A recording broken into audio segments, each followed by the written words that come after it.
రావణుడి 10 తలల వెనుక ఉన్న గాథ అనేది కేవలం శక్తికి మాత్రమే కాదు, భక్తి, జ్ఞానం, తపస్సు అన్నింటి కలయిక. రావణుడు పరమ శివునికి అపారమైన భక్తి కలవాడు. తను విద్యలో ప్రావీణ్యం సాధించిన తర్వాత, శివుడిని ప్రసన్నం చేసుకోవాలని శుద్ధమైన సంకల్పంతో తీవ్రమైన తపస్సు ప్రారంభించాడు. తన తపస్సును మరింత కఠోరంగా చేయాలని, రావణుడు ఆశ్చర్యకరంగా తన తలలనే తానే నరుక్కుని శివుడికి అర్పించటం మొదలుపెట్టాడు. ప్రతిసారి తల కోసిన తరువాత అది తిరిగి పెరిగేది, అది రావణుడి తపస్సు శక్తిని సూచిస్తుంది.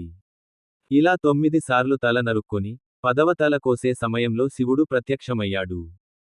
రావణుడి భక్తికి ముగ్ధుడైన శివుడు, ఆయనకు 10 తలలే కాక, అపారమైన జ్ఞానాన్ని, శక్తిని ప్రసాదించాడు. ఈ 10 తలలు కేవలం భౌతికంగా చూపించబడే తలలు మాత్రమే కాదు, ఇవి రావణుడు నేర్చుకున్న 4 వేదాలు, 6 శాస్త్రాలను సూచిస్తాయి.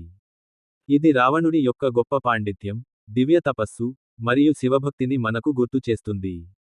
అతను రాక్షస రాజుగా మాత్రమే కాకుండా, ఒక గొప్ప శాస్త్రవేత్త, సంగీత విద్వాంసుడు, మరియు జ్ఞానవంతుడిగా కూడా చరిత్రలో నిలిచాడు.